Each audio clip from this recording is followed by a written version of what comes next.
Hello everyone, আশা করছি সবাই ভালো আছেন। আমিও ভালো আছি। আবারও চলে আসলাম নতুন একটা ব্লগ নিয়ে। আজকের ব্লগটা একটু ইন্টারেস্টিং হবে। কারণ হচ্ছে আমি এখন ইয়াঙ্গুন শহরের সবচেয়ে ফেমাস একটা প্লেসে আছি। এখানে ৩টা আলাদা আলাদা ধর্মীয় উপাসনালয় আছে। একটা চার্চ আছে, আর পাশে হচ্ছে একটা শহীদ মিনার, আর আরও পাশে হচ্ছে প্যাগোডা, আর হচ্ছে এখানে মসজিদ আছে। রাস্তার দুই পাশে বিল্ডিং আছে, দুই পাশে আবার গাছও আছে।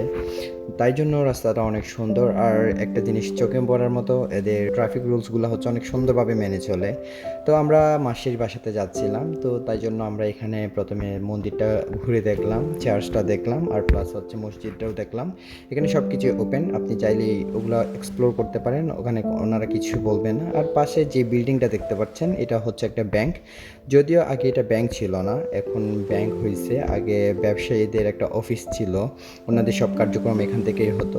তো আমরা এখন মাসির বাসায় যাওয়ার জন্য গাড়িতে উঠলাম। আর এই রাস্তাটাও দেখেন অনেক সুন্দর, প্রকৃতি ঘেরা একটা রাস্তা।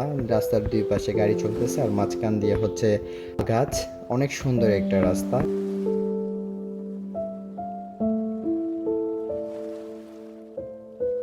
বলতে বলতে আমরা মাসিদের বাসায় চলে আসলাম। মাসিদের বাসা হচ্ছে এই বিল্ডিংয়ের ৩য় তলাতে থাকে।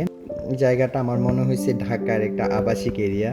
কোনো মানুষ নাই, কোনো ঝামেলা নাই, কোনো কিছু নেই, একদম ফ্রেশ একটা শহর, অনেকটা আমাদের বাংলাদেশের মতো। তো এখন ফাইনালি আমরা মাসির বাসায় চলে আসলাম।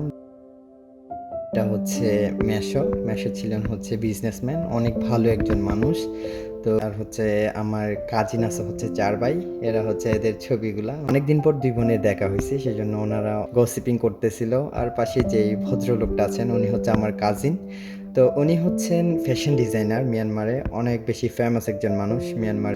তো ওনাদের কথাগুলো আমরা শুনতেছিলাম, যদিও আমি মিয়ানমারের কথা বুঝি না, তাই ওদের দিকে তাকাইছিলাম। ওনাদের কথাগুলো আমি বুঝতেছিলাম না, মাঝে মধ্যে মামুনি আমাকে বুঝিয়ে দিচ্ছিল ওনারা কি নিয়ে কথা বলতেছেন। ফাইনালি আমার ব্লগটা এখানেই শেষ করতে হচ্ছে। আরও নতুন নতুন ব্লগের জন্য আমাকে লাইক, কমেন্ট এবং সাবস্ক্রাইব করবেন।